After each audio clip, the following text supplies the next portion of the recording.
Hi friends, in the series of lectures of economic survey, today we'll discuss an important and an ideological topic called inequality and growth, conflict or convergence.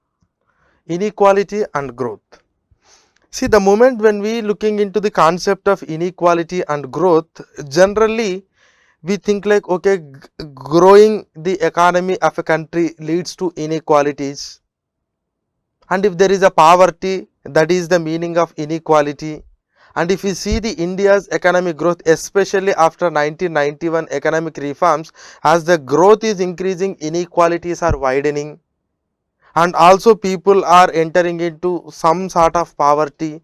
Huge economic inequalities are growing. This is actually we learned about the inequality.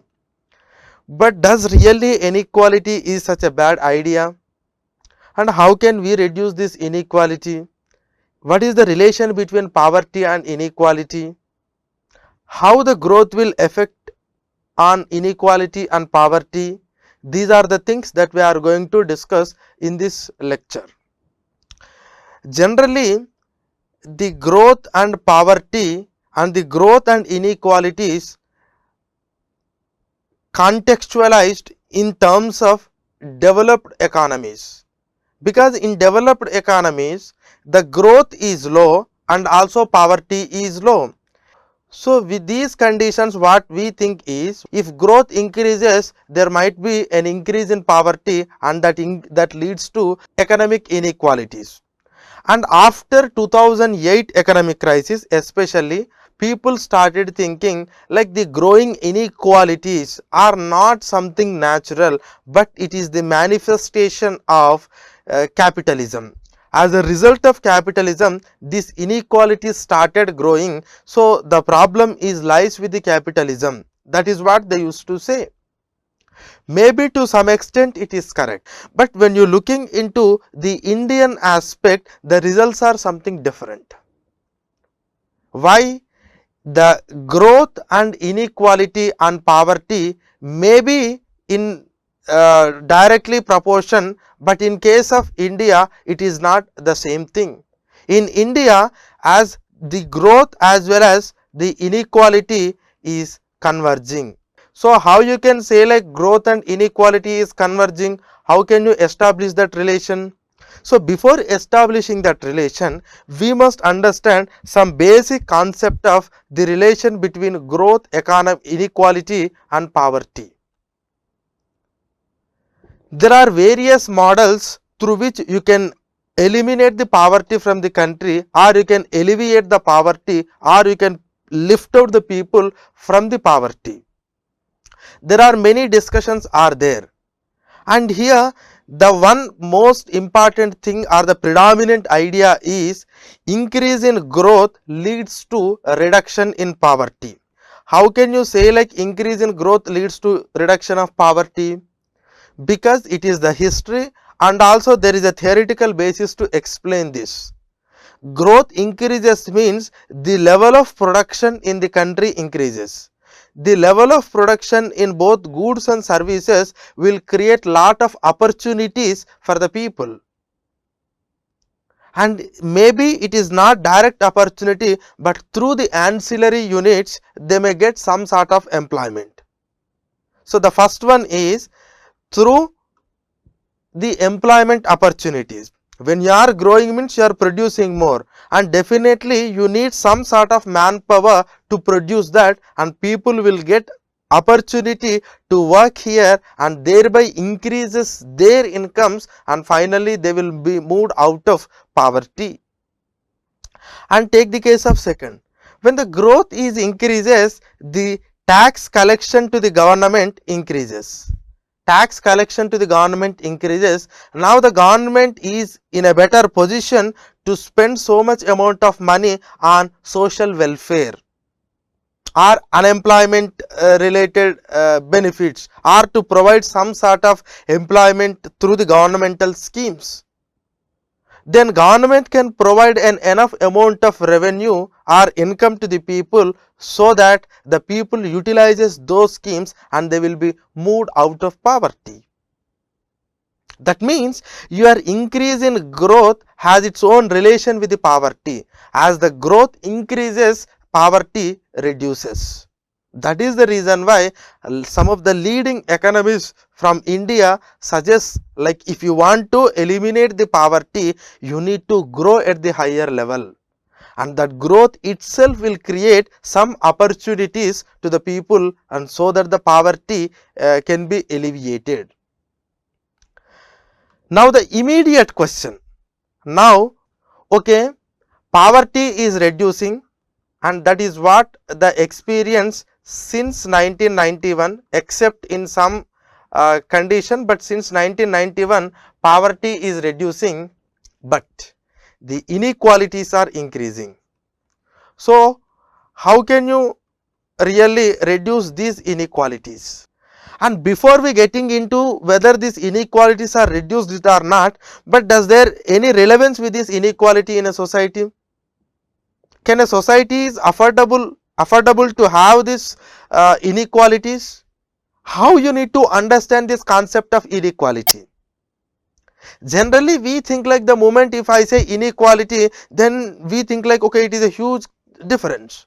But I will give you some examples so that you can understand. Suppose if one person is earning 100 rupees and if another person is earning 20 rupees, this is an inequality. This is an inequality. Suppose if one person is earning 1 lakh rupees and if another person is earning just 80,000 rupees, then this is also an inequality. But we cannot afford such an inequality, but this type of inequality may be acceptable,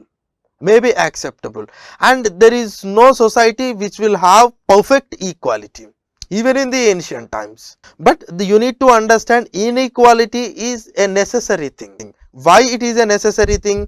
Because in a capitalistic society or in a developing society where everyone have an opportunity to work on their own, where everyone have an opportunity to invest, wherein everyone have an opportunity to earn, then if you put a restriction on their outcome, then it is something dangerous to the society. Suppose if there is a problem in the inequality of opportunity, that we can understand. Inequality in opportunity, is something wrong, but whereas inequality of outcome is acceptable. Suppose people are working together and both the people have created a level playing field, and if one person has earned 1 lakh and if another person has earned 80,000, that is acceptable.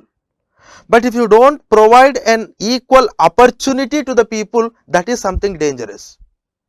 But as long as you are providing the opportunity, and if you don't get equal outcomes, then to some extent that is good. Because if everyone gets an equal amount of outcome, then there is no incentive for the people to work more, because all the people are putting a different type of efforts, even though you have created a level playing field or level playing platform. But if the outputs are same, and it will discourage the persons who are putting more and more efforts. That means in order to continue that development process or growth process, definitely some sort of inequality is necessary, and the people who are spending lot of time and who are putting lot of efforts need to earn more, and those people who are not spending, definitely they don't get. But if you think like, okay, outcome should be equal, then there is no incentivization for the people to do hard work. So that is why inequalities are to some extent necessary. And one more point as far as the inequality is concerned, these inequalities, how they are behaving with respect to the poverty. Suppose when it comes to the poverty alleviation program,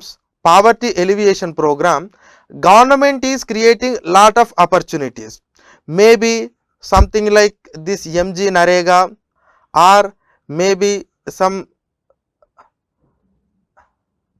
Deen Dayal Antyodaya Yojana, or some of the skill development programs, See, government is providing opportunities, but by using these opportunities,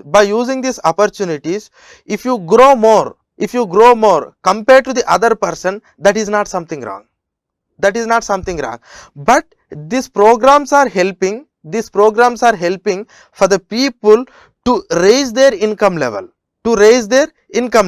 Just assume if one person is having zero income, another person is having zero income initially, and because of this program one person is able to earn 100 rupees and another person able to earn 20 rupees, and if your BPL, this means below poverty line, that means the poverty line is just 10 rupees, then you can say like both the people are not poor, but what happened? Inequalities has grown. Both the people are not poor, but the inequalities has grown. And suppose if you don't allow that inequality, both the people should have ended at 20. So you need to understand inequalities are necessary to some extent in a growing economy, as long as you are providing equal amount of opportunity to do the work. And the growing inequalities does not symbolizes the increasing poverty. You have to be very clear on this. So with the poverty alleviation schemes or with the self-employment schemes, we are providing equal opportunities. Some people are increasing their income and they are moving out of the poverty line, but some people earn more compared to the others, and that leads to inequality, and you cannot say like this is inequality, so people are poor. So poverty is different, inequality is different. Poverty is different, inequality is different, and the point is, as long as the people get the basic minimum needs, and as long as they are not languishing in poverty, these inequalities are acceptable. Inequalities are acceptable as long as everyone will get that bare minimum necessities, and also the people should not languish under a continuous poverty. These inequalities are acceptable, because these inequalities will incentivize the people to do more and more hard work and to earn more, to grow more. So this is what you need to understand, the difference between inequality and poverty. I have given the relation between the growth and poverty. I have given the relation between growth and poverty. That means it decreases, there might be an increase in poverty. But how this growth is relating with these inequalities is the question. Till now we have discussed the poverty and inequality are something irrelevant. Earlier we used to think like, okay, if poverty is more, inequalities are more. That is not the case. But how the growth is related to your inequalities is the main question. How your growth is related to inequalities is the main question. Now in this economic survey, try to give some analogy between developed countries and developing countries on various parameters of health, education, child mortality, MMR and IMR, under 5 mortality. So they have given the relation how actually increasing growth and how increasing inequalities are really helping us to eliminate or to reduce those effects. Now I will try to show you some of the graphs here so that you can understand. The first graph is health index, and in this health index you just observe the above two, one with respect to the Gini coefficient, another one is with respect to the per capita income, and the second graph per capita income shows like growth is increasing, and the first graph it is about Gini coefficient. Gini coefficient will measures the inequalities in a society, and 0 represents perfect equality and 1 represents perfect inequality. 0 represents perfect equality, 1 represents perfect inequality. Now if you observe the health index, first take the second graph, as the per capita income grows, that means as the country is growing, the health indices are performing better. It is directly proportional. And if you looking into the first graph, As the inequalities are growing, the health index is again performing well. That means your growth is also converging with the inequality. Increasing growth leads to increasing health performance. Increasing inequality leads to increase in health performance, means somewhere your growth and inequalities are converging. That means both are maintaining a directly proportional relation. Now just observe the same parameters for the developed countries, and for the developed countries you please take the two things like income inequality and again the national income per capita. And in the national per capita of the advanced economies, it is directly proportional. That means as the growth is increasing and we are performing better on these things. But whereas in case of inequalities, as the inequalities are increasing, that means as we are moving a high amount of Gini coefficient value, the performance of the health indices are declining. That means growth and inequalities may not converge in developed economies, but it will converge in developing economies. Same the case. Just take the another graph about educational index. Again, observe the two graphs with national with per capita income and also with respect to Gini coefficient. As the growth increases, that means as the per capita income increases, the health in educational indexes is performing well. At the same time, as the inequalities are increasing, the educational indexes are performing well. That means both inequality and growth is converging in the case of India. Again, if you take the case of developed countries, educational performance is increasing. That means in directly proportional with respect to the growth or with respect to the increasing per capita income. But again, if you take the case of inequalities, as the inequalities are increasing, the educational performance have reduced. That means here inequality and growth is not converging, but it is diverging. That means it is in conflict. Again, the same case with life expectancy. So as the growth increases, life expectancy increased. As the inequalities are increases, the life expectancy increases in case of India. That means they are in converging. Both inequalities and the growth are converging. But whereas in case of developed economies, again it is conflicting or diverging. So like economic survey has given the different type of analysis with respect to growing inequalities and growing the economic growth, in like infant mortality rate and the maternal mortality rate and also the mental health condition and also the some of the various social factors like total fatality rate and death rate, birth rate. So these are all the different analysis they have given. In every analysis, your growth and inequalities are converging. So that means whatever the inequalities that you are referring, don't think like it is something bad. When you are growing, definitely it leads to the reduction of the poverty, but sometimes inequalities may increase. But these inequalities are actually helping us in improving our social parameters, like what you have seen. So as long as our social parameters are improving with respect to the inequalities, we no need to bother about these inequalities, and that too it is helping us for lifting the people out of the poverty. So that is what you need to understand between growth, inequality and also poverty. And one more important concept in this is, but this increasing inequality with respect to the growth policy don't negate the concept of redistributive objectives. So what is the meaning of this redistributive objectives? Redistribution is a mechanism which is very important to reduce the inequalities in any society. Suppose if your society has given lot of opportunities for some people, and if you don't provide the enough opportunities for other, then it is the duty of the government to collect taxes from the rich people, and you need to redistribute that amount for the welfare of the poor or for the welfare of the backward. and if you don't do that, these inequalities increases over a period of time. That is why redistribution is compulsory. But growing inequalities, that doesn't mean that we are not doing redistribution.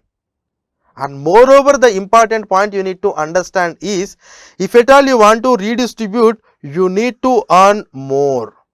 Suppose if pi, that means the share whatever you are earning is less, then you can distribute only limited amount. But if you are growing at high and if you are earning more, then you can distribute high amount of money.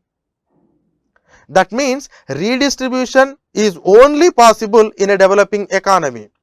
And if you don't allow your economy to grow, then you can't distribute it. And ultimately, you will end up, both the people end up at the lower level only.